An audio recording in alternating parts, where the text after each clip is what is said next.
Halo, Assalamualaikum warahmatullahi wabarakatuh. Selamat malam. Kembali lagi bersama saya Sukri. Nah, jadi mohon maaf ini ada keterlambatan upload video.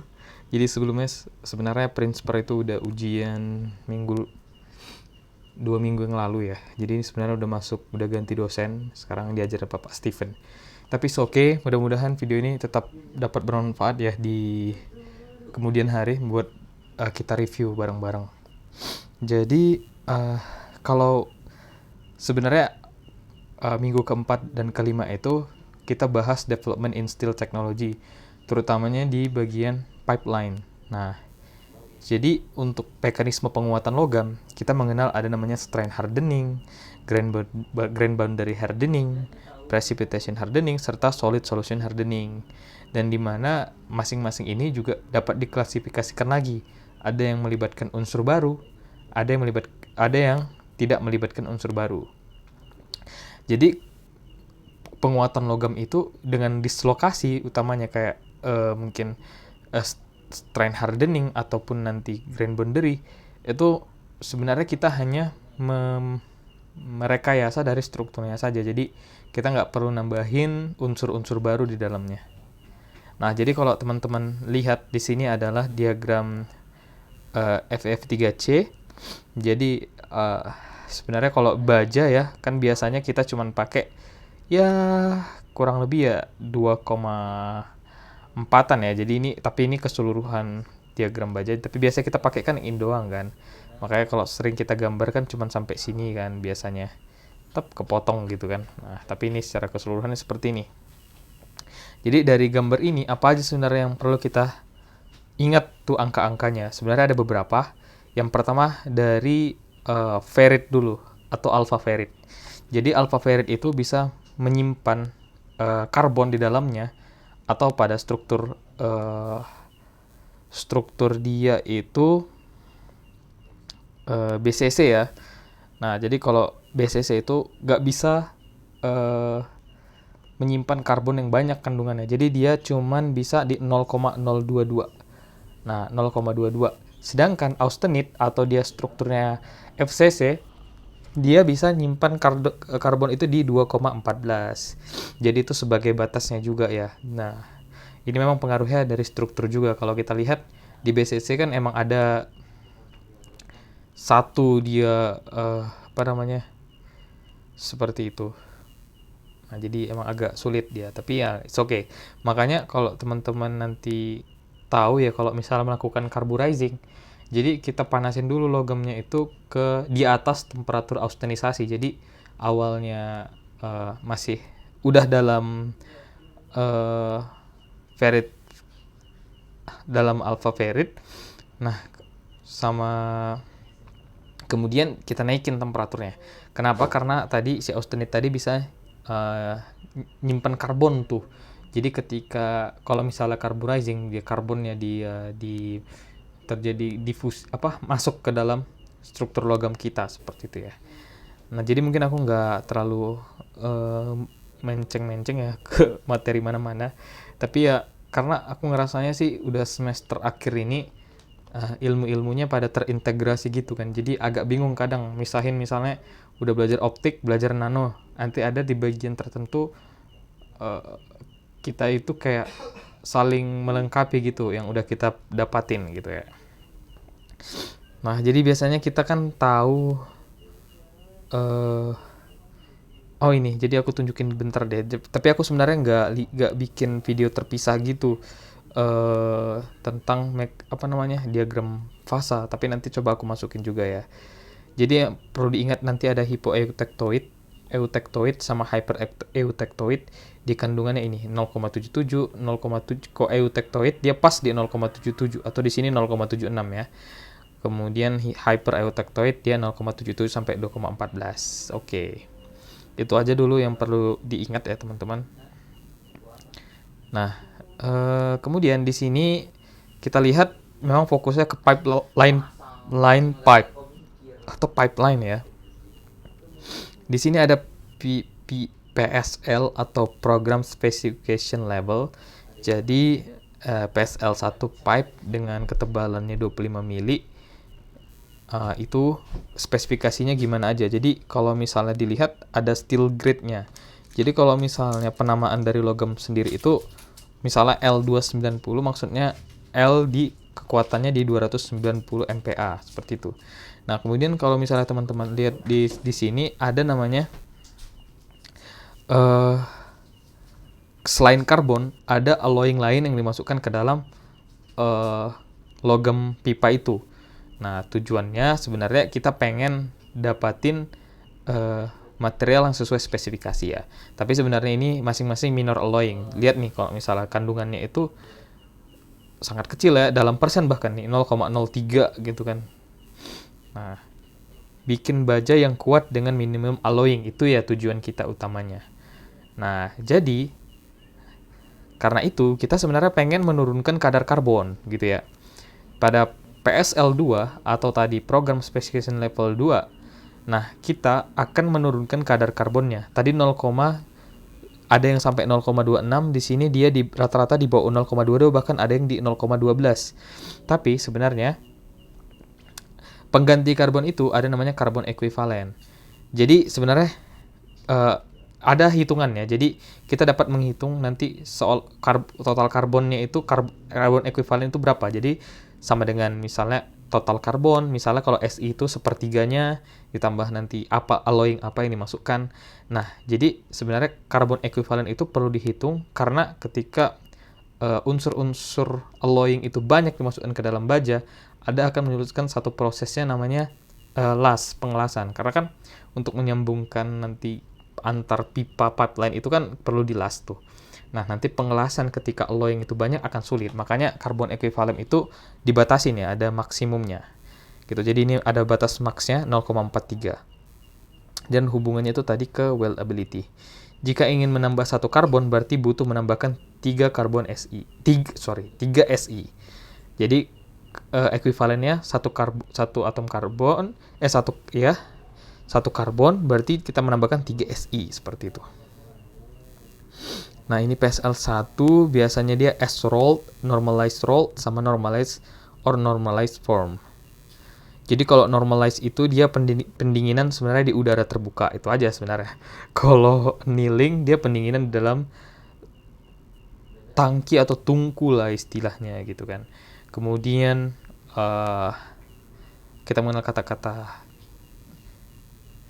Jadi kalau pengaturan chemical composition-nya itu sebenarnya ada di fase liquid state ya. Jadi kita bikin dia di liquid state baru kita bisa atur chemical composition-nya.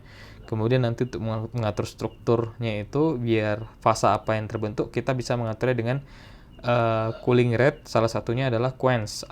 Quench dipanaskan, kemudian quench kemudian temper gitu. Kalau temper itu biasanya ini cuman merilis dari stres atau gimana ya dibilangnya. Jadi waktu material itu dibikin atau dicetak atau dibentuk menjadi suatu produk, nah akan meninggalkan namanya stres di dalam material itu. Jadi nanti material itu bisa jadi lebih getas atau mungkin lebih mudah nanti terinisiasi cracking.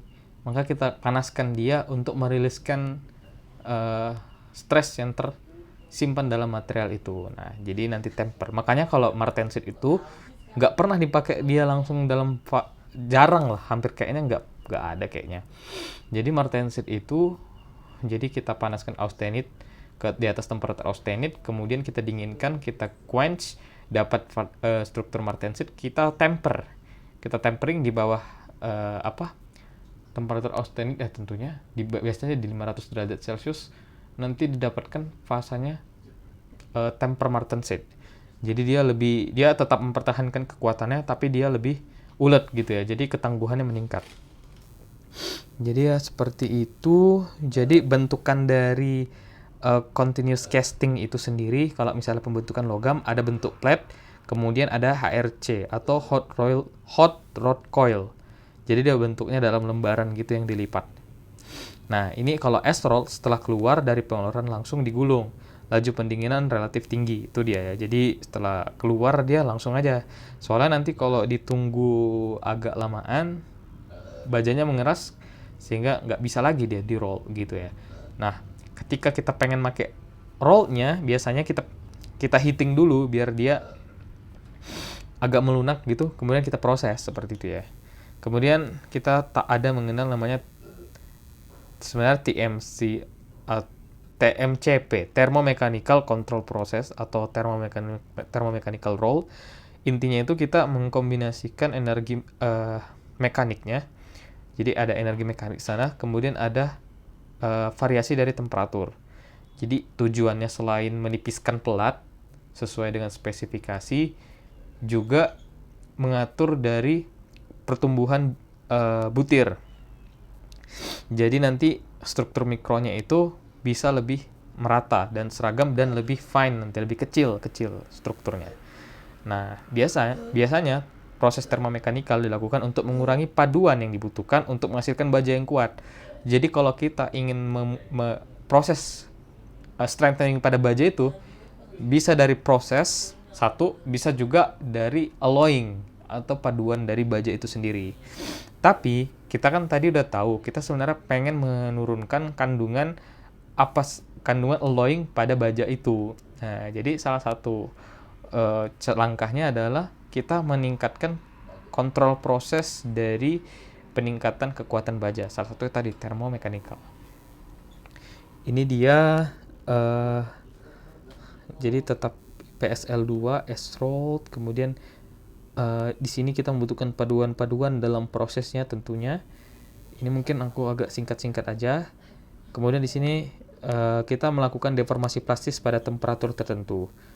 Jadi ya purpose-nya objektif ya. Misalnya kalau kali ini kita pengennya line pipe steel, kita butuh karbon yang rendah tetapi kekuatan mekanik yang tinggi, dan tentunya kita harus minim alloying ya tentunya.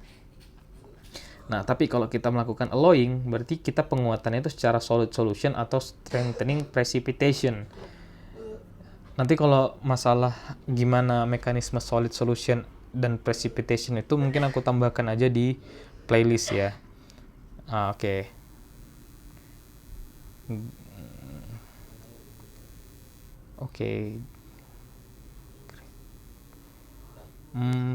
Kemudian kita misalnya bahas yang model X60 ya. Jadi di sini kalau kita lihat dari SAM, misalnya ini kita perbesar dia seperti ini. Nah, di sini kita menemukan ada perlit, kemudian ada ferrit. PF adalah polygonal ferrit atau dia yang terbentuk secara proeutectoid. Nah, jadi komposisi Mn, kita lihat di sini ini adalah paduannya. Misalnya 1,324. Komposisi Mn relatif tinggi untuk mengikat sulfur agar tidak menjadi oksida atau iron sulfida. Nah, jadi Mn juga mengubah keseimbangan austenit dengan ferrit. Jadi itu sengaja sih dia agak tambahkan banyak itu Mn di dalam paduannya gitu ya. Kemudian bentuk perlitnya adalah bonded atau pita-pita. Kemudian adalah polygonal ferrit itu terbentuk dari awal austenit menjadi ferrit, kemudian pendinginan turun sampai temperatur eutectoid. Kemudian austenit yang masih ada akan bertransformasi menjadi ferrit ya, seperti itu. Jadi karbida yang terbentuk misalnya dari vanadium, FeC, itu nanti bisa jadi karbida gitu ya. Kemudian yang ini X70, struktur lebih kompleks, banded perlit masih terlihat menunjukkan telah dilakukan hot rolling ya. Jadi ini microalloyingnya, kita lihat kandungan Mn-nya itu makin tinggi atau enggak. Ya sebenarnya masih sama aja.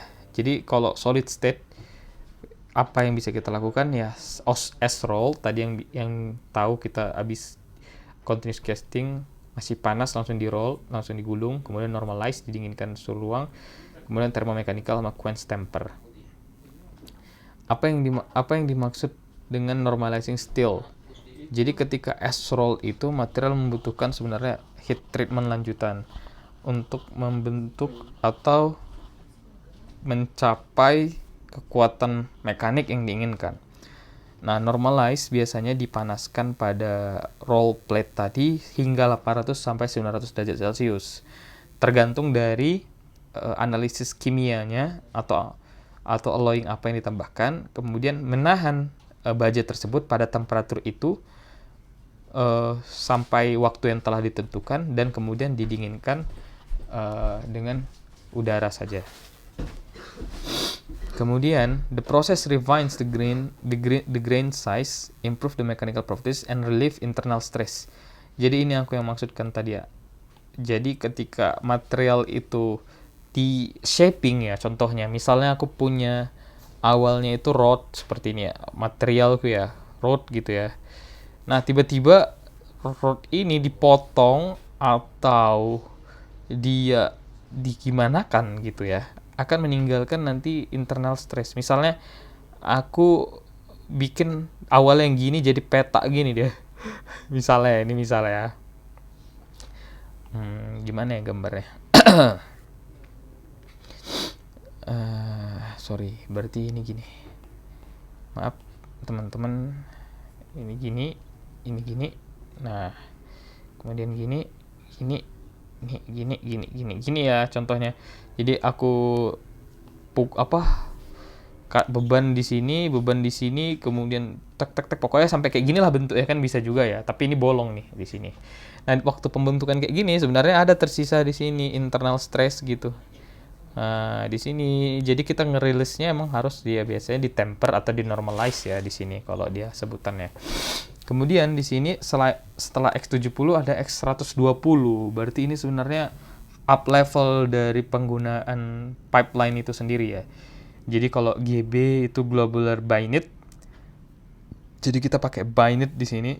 Jadi pendinginan sangat cepat akan bentuk martensit. Pendinginan lama akan bentuk ferrit, sedangkan antara mereka bisa terbentuk binit ya. Kemudian AR adalah austenite retain atau austenite sisa. Kemudian M atau A itu martensit atau austenite. Jadi agak susah untuk diidentifikasi, makanya dia tulis M or order A. Oh sorry, kok order sih? Order bahasa Jerman anjir. Oke. Kemudian kalau kita lihat di sini chemical composition karbonnya sangat kecil, 0,035. Tadi sebelumnya di sini 0,1, di sini 0,19 ya. Jadi sangat kecil sekarang di X120. Tapi di sini Mn memang ditingkatkan lagi agar austenite lebih stabil sehingga transformasi dapat dilakukan di temperatur lebih rendah. Misalnya di temperatur A3 masih bisa dilakukan transformasi austenite ya. Tapi biasanya ini masih jarang dipakai untuk industri ya di tipe X120 ini. Jadi masih tipe sebelumnya yang dipakai. Oke. Jadi dia evolution of line pipe steel grades, HSLA steel development. Jadi ada X60, X70, X80, X100, and X120.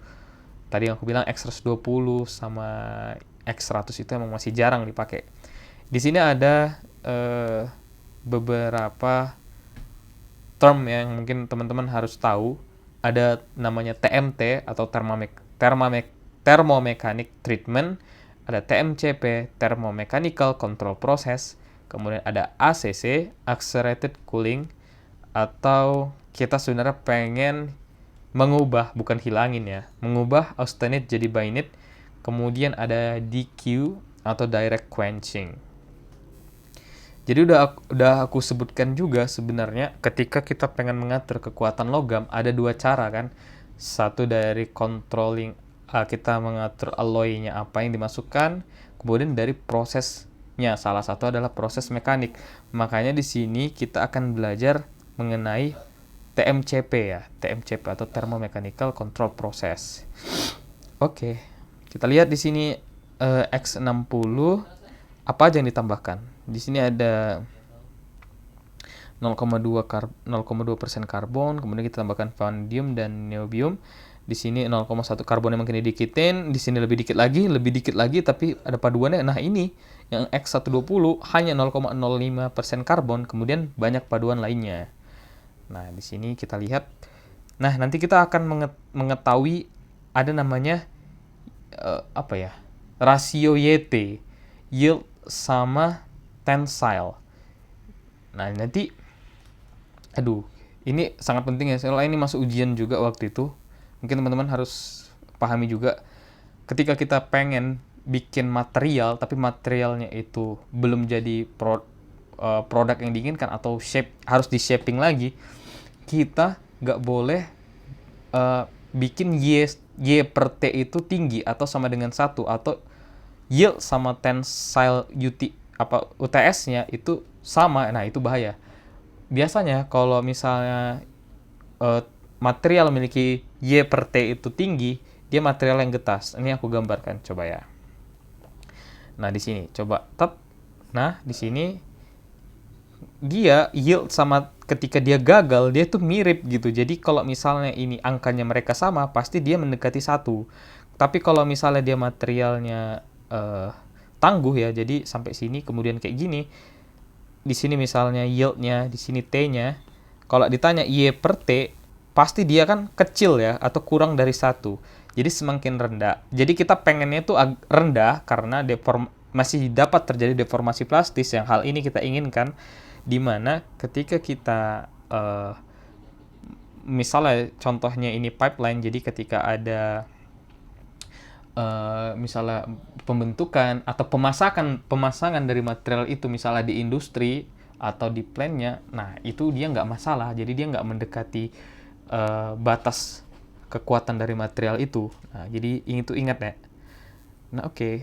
Kemudian di sini kalau kita lihat setelah dia terjadi deformasi, misalnya ini strain-nya 5% atau 10%, ya 10% sih si X100 udah mau gagal ya. Dia nggak ada terjadi strain hardening effect ya. Atau kalau misalnya di kurva uji tarik, dia seperti ini bentuknya. Jadi naik, turun, kemudian no strain hardening, kemudian bisa ningkat lagi gitu ya. Ini dia major effect of alloying element in high strength line pipe steel. Jadi ada VMONB, itu to produce secondary hardening by forming carbide, nitride, and carbonitride. Jadi vanadium, molybdenum, dan niobium sebenarnya pengennya peningkatan kekuatan dari pembentukan karbida, nitrida, dan karbonitrida. Kemudian kalau NIMO biasanya austenite recrystallization saat kita melakukan control rolling and steel strengthening by precipitation hardening and enhancement of hardenability. Kemudian jadi kita ya GR itu nggak terjadi, jadi ya austenite rekristalisasi. Kemudian kalau NIB kita mengimprove hardenability. Jadi nikel itu sebenarnya juga penstabil dari sebentar ya, biar nggak ada notif. Oke. Penstabil dari austenite ya, agar perlit lama terbentuk. Jadi kita inginnya martensite ya. Jadi akal-akalannya kayak gitu. Jadi kita tambahin aja si nikel gitu. Jadi austenite-nya masih tetap stabil. Karena kalau austenite stabil, perlit nggak terbentuk, nanti tiba-tiba aja bisa kita bentuk martensite ketika didinginkan gitu ya. Kemudian ini ada NEV, ini compromise the capability for preheat free welding. Jadi selain menaikkan kekuatan, tidak juga menaikkan karbon ekuivalen yang tidak membutuhkan ekuivalen yang tinggi. Oke. Kemudian MONITI bisa mudah homogen nantinya. Oke. Laju pendinginan tidak sensitif. Oke. Kemudian sehingga dapat dipanaskan di plat tebal. Jadi masalahnya plat tebal itu juga kan laju pemanasan dan pendinginan itu kan nggak seragam. Kalau nggak seragam, maka strukturnya nanti ya mungkin kalau teman-teman sering dengar kalau struktur dari casting itu sendiri kan sebutannya dendrit. Dendrit itu terjadi karena apa? Ya tadi karena laju pendinginannya itu nggak seragam. Ya, jadi ada alloying yang ditambahkan seperti itu ya. Jadi oke.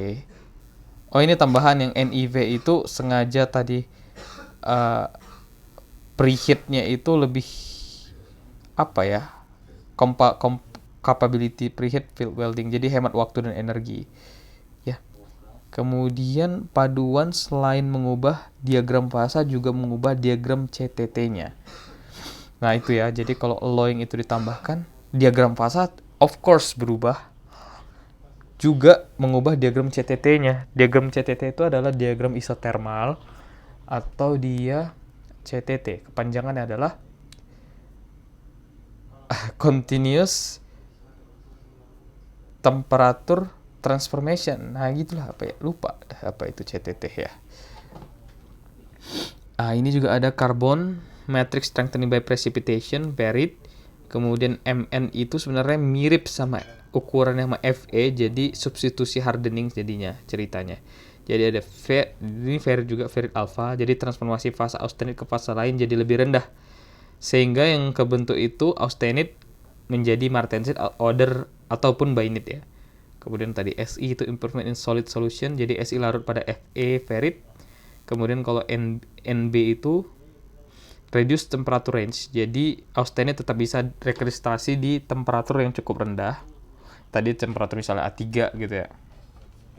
Kemudian kalau TI dia strong ferrite strengthener, kemudian fix the free NE, prevent the detrimental effect of NE, yang pengaruhnya ke hardenability tentunya.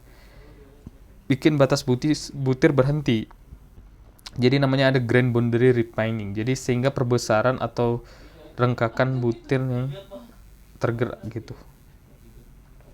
Kemudian ada V atau vanadium, precipitation strengthening juga. Kemudian strong finite strengthener. Kemudian ada molybdenum, improve hardenability and thereby promote the formation the desired lower bainite microstructure. Jadi austenite jadi martensite oder bainite ya. Jadi ini pengaruhnya nanti di diagram CTT-nya. Ini adalah struktur-struktur yang terbentuk. Yang A itu adalah X80, kemudian dia single phase di mana 100% bainite. Dia dilakukan prosesnya di when the ACC start above TAR3. Jadi accelerated cooling tadi di atas TAR3. Low carbon bainite. Kemudian yang B X80 ferrite bainite. Jadi ini ada dual phase di mana kita akan melakukan pendinginan atau accelerated cooling di bawah TAR3. Ya, oke. Kemudian X80 yang pengennya ada pancake atau elongated bainite lead martensite obtain when the ACC start above TAR3, kemudian di cooling stop at intermediate temperature. Ya, inilah dia. Jadi proses sederhana TMCP. Jadi nanti sebenarnya aku kayaknya akan bagi video ini jadi 2 deh. Jadi sampai sini dulu, nanti aku jelaskan di TMCP, soalnya ini aku ada kerekam dulu ya. Mohon maaf, ini di videonya dibagi 2. Atau di sini sebenarnya minggu keempat deh. Nanti berarti aku masukin video minggu kelima ya sisanya. Mungkin itu aja pertemuan kali ini. Aku sudahi. Terima kasih. Assalamualaikum warahmatullahi wabarakatuh.